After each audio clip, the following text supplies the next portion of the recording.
Miércoles 3 de enero de 2024. Tres mensajes del Evangelio de hoy, tomado del Evangelio de San Juan, capítulo 1, versículos del 29 al 34.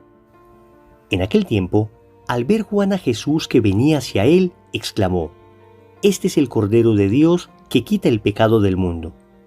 Este es aquel de quien yo dije: «Tras de mí viene un hombre que está por delante de mí, porque existía antes que yo».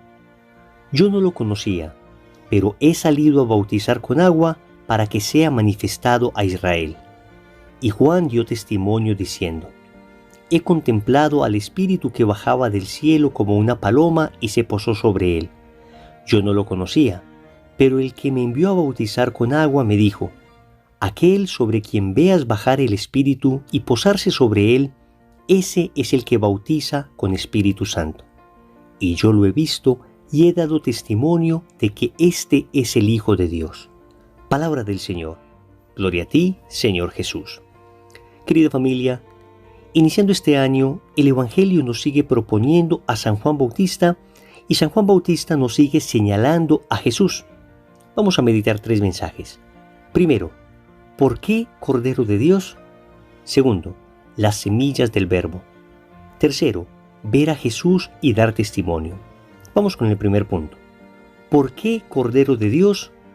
El Evangelio comienza diciendo que Juan vio a Jesús venir hacia él y exclamó: «Este es el Cordero de Dios que quita el pecado del mundo».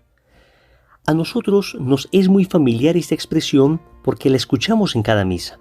Cuando el sacerdote ostenta el Cordero de Dios precisamente antes de la comunión, dice esas palabras: «Este es el Cordero de Dios que quita el pecado del mundo. Dichosos los invitados a esta cena». Y todos respondemos: «Señor, no soy digno de que entres en mi casa, pero una palabra tuya bastará para sanarme». Miren qué bonito. Dos expresiones bíblicas. La primera la dice el sacerdote recordando estas palabras de Juan Bautista. Las segundas palabras las decimos nosotros recordando aquel centurión que recibió aquel gran milagro: «No soy digno de que entres en mi casa». A propósito de esta expresión Cordero de Dios, hay una Biblia bellísima que recomiendo a todo el mundo, sobre todo por la fidelidad en su traducción y por las bellas explicaciones que tiene. Es la famosa Biblia platense, o también se conoce como la Biblia de Juan Straubinger. No es una Biblia fácil de conseguir, no obstante, el que la pueda conseguir vale la pena que la tenga. Y quisiera leerles lo que Monseñor Straubinger dice respecto a esta expresión Cordero de Dios, porque me parece muy significativo. Me parece que nos ayuda a entender esta expresión que hemos escuchado desde que éramos unos niños, pero tal vez no hemos entendido suficientemente. Así dice Monseñor Juan Straubinger: Juan Bautista es el primero que llama a Jesús Cordero de Dios. Empieza a descorrerse el velo. El cordero que sacrificaban los judíos todos los años en la víspera de la Pascua y cuya sangre era el signo que libraba del exterminio, recordando el libro del Éxodo en el capítulo 12, versículo 13, figuraba a la víctima divina que, cargando con nuestros pecados, se entregaría en manos de los hombres, como dice Lucas 9:44, para que su sangre, más elocuente que la de Abel, como dice Hebreos 12:25, atrajese sobre el ingrato Israel y sobre el mundo entero la misericordia del Padre, su perdón y los dones de su gracia para los creyentes. Hasta aquí, Monseñor Straubinger. En pocas palabras, nos está recordando esta explicación que al señalar Juan Bautista a Jesús como Cordero de Dios, se está de alguna manera cumpliendo una profecía, cumpliendo de alguna forma una prefiguración que desde el Antiguo Testamento venía, la prefiguración del Cordero de Pascua. Recordemos que la Pascua judía recuerda aquel momento en que los judíos fueron liberados de la esclavitud de Egipto. Y recordemos que esto se dio con la última de las plagas, el exterminio de los primogénitos. Y recordemos que en aquel momento Dios pidió a todos los judíos que sacrificaran un cordero y con su sangre untaran las jambas de la puerta para que cuando el ángel exterminador llegara y viera esa sangre, pues no tocara a los primogénitos. De alguna manera esto es una prefiguración que nos manifiesta como si aquella sangre de corderos salvó del exterminio a estos niños, aquel pueblo judío, pues con cuánta más razón la sangre del Cordero de Dios va a librarnos a nosotros de la peor de las esclavitudes, que es el pecado, del peor de los castigos, que es el infierno.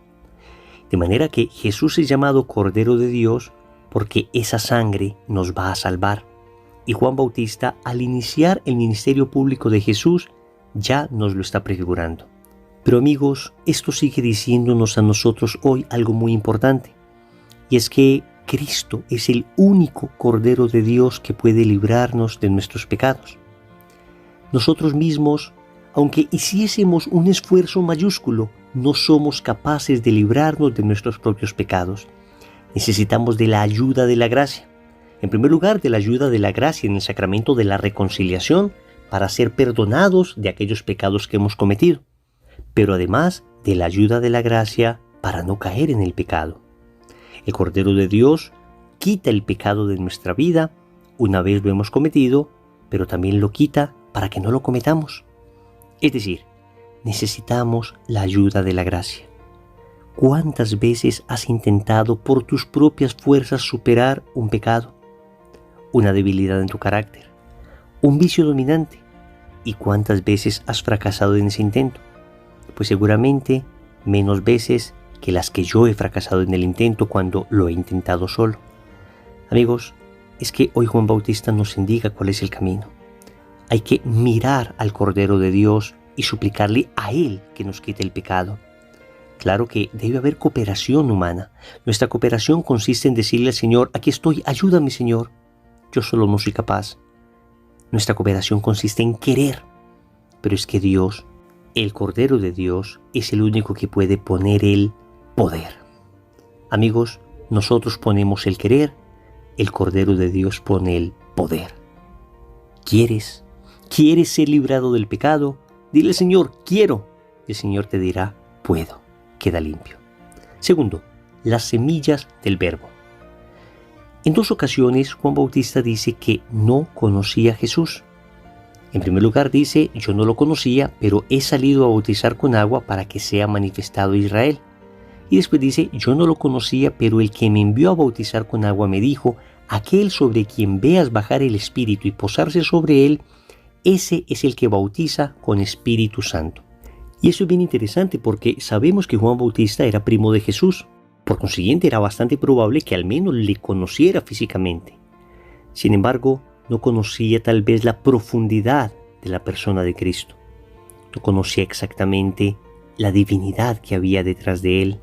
Y por eso, en ese segundo punto, quisiera que reflexionáramos en torno a una expresión de un padre de la iglesia llamado San Justino, padre de la iglesia del siglo II, que hablaba de las semillas del verbo, las semina verbi.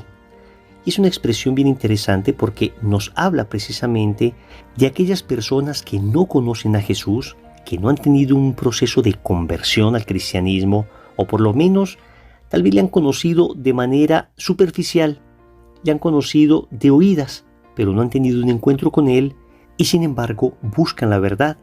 Sin embargo, se esfuerzan por ser buenos.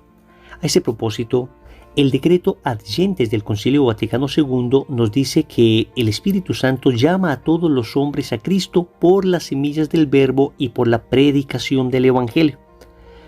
Hasta aquí el decreto Ad Gentes, y miren cómo la Iglesia toma en cuenta precisamente como esa semilla que el corazón del hombre bueno tiene dentro de sí, que de alguna manera le dispone para que encuentre el Evangelio. En una audiencia general, el Papa Juan Pablo II, el 9 de septiembre de 1998, decía: eso no significa olvidar que Jesucristo es el único mediador y salvador del género humano, y tampoco atenuar la atención misionera que debemos tener por obediencia al mandato del Señor resucitado. Id pues y haced discípulos a todas las gentes, bautizándolas en el nombre del Padre y del Hijo y del Espíritu Santo. Hasta aquí San Juan Pablo II. En resumen, lo que tratamos de decir con el tema de las semillas del Verbo es que existen personas buenas a nuestro alrededor. Existen personas que no han conocido suficientemente a Jesús y sin embargo se esfuerzan por ser buenos. Se esfuerzan por caminar hacia el bien. Estas personas están esperando que el Evangelio les sea predicado. Miren que Juan Bautista no conocía suficientemente a Cristo y sin embargo lo que hacía iba en dirección de conocer a Cristo. Llega el momento donde Jesús se le presenta a Juan y como había dentro de él una semilla del Verbo, es decir, había un corazón bien dispuesto, entonces inmediatamente le identifica. Nosotros a nuestro alrededor tenemos personas así, personas que están esperando que esa semilla del Verbo dé fruto dentro de ellos. Ojo, hay una semilla que espera dar fruto y tal vez tú y yo estamos llamados por el Señor a ayudar a que esa semilla dé fruto. No nos podemos conformar simplemente con decir, bueno, esta persona se esfuerza por ser buena, Dios ya verá qué hace con él. Hombre, es que estamos aquí precisamente para nosotros ser medio para que esa persona se encuentre con Cristo, para que esa semilla que hay dentro de ese corazón dé fruto. En primer lugar, con nuestro testimonio de vida. No podemos nosotros, que conocemos a Cristo, ser inferiores a esta vocación, a esta dignidad que tenemos de hijos de Dios. Cuando vean que somos testimonio de vida, entonces las personas querrán conocer más de Jesús. Pero también debemos hablar de nuestro Señor. Y eso nos lleva al tercer punto. Ver a Jesús y dar testimonio. Miren que Juan Bautista concluye diciendo, y yo lo he visto y he dado testimonio de que este es el Hijo de Dios. Queridos amigos, aquí hay un proceso bellísimo que se describe en la persona de Juan Bautista. Juan tenía dentro de sí esa obediencia a la palabra de Dios, esa disposición para conocer a Jesús tal como Él era, y esto le llevó finalmente a identificarlo cuando Jesús se aproximó a Él. Nosotros debemos también conocer a Jesús, ver a Jesús, dar testimonio de Jesús y ayudar para que otras personas también lo hagan. Ahora pensemos en esto. ¿Cómo podemos ver a Jesús? De muchas maneras. Podemos ver a Jesús en primer lugar en la Santísima Eucaristía. Es que es una manera privilegiada de contemplar a Jesús. Es una manera única que tenemos los católicos de contemplar a Dios. Dios está con nosotros de una manera del todo singular. Él permanece con nosotros con su cuerpo, sangre, alma y divinidad en la Eucaristía. Por eso debemos ir a la Santa Misa, pero además debemos frecuentar el Santísimo. Tratemos este año de visitar más el Santísimo. Tratemos de ir con mayor frecuencia a adorar a Jesús. Pero además le reconocemos en la palabra. Pero además le reconocemos en el hermano necesitado. Pero además somos capaces de reconocer, de ver a Jesús en los acontecimientos de la vida, recordando aquello de San Pablo, todo sucede para el bien de los que aman a Dios. Y una vez le hayamos visto, demos testimonio, no nos quedemos con lo que hemos visto, contémoslo a otras personas, no nos quedemos con el regalo de conocer a Jesús, llevemos este regalo a otras personas. Tanta gente está necesitada de que tú y yo le hablemos de Jesús, de que tú y yo demos testimonio de aquello que Cristo ha hecho en nuestra vida, de aquello que el Cordero de Dios ha hecho con nosotros. Oremos. Amado Señor, yo te doy gracias porque tú eres ese Cordero de Dios que quita el pecado del mundo. Yo no soy capaz de quitarme ni siquiera un pecadito venial por mis propias cuentas. En cambio tú, Señor, eres el único que me puede limpiar. Por eso humildemente me postro ante ti y te suplico la gracia. Dame la gracia de ser liberado de mi pecado a través del sacramento de la reconciliación, pero además dame la gracia de renunciar a todo aquello que me ata. Te suplico, Señor, también que pueda ser instrumento de evangelización para aquellas personas que tienen la semilla del Verbo en sus corazones, aquellas personas buenas de que estoy rodeado, pero que necesitan que alguien les dé testimonio de ti. Señor, dame la valentía, la prudencia, la inteligencia para poderlo hacer adecuadamente. Señor, dame lo que me pides y pídeme lo que quieras. Amén. Recordemos entonces. Primero, ¿por qué Cordero de Dios? Segundo, las semillas del Verbo. Tercero, ver a Jesús y dar testimonio. Compromiso. Vamos a tratar en esta semana de visitar a Jesús en el Santísimo para poderlo ver y luego dar testimonio de Él. En el nombre del Padre, y del Hijo, y del Espíritu Santo. Amén.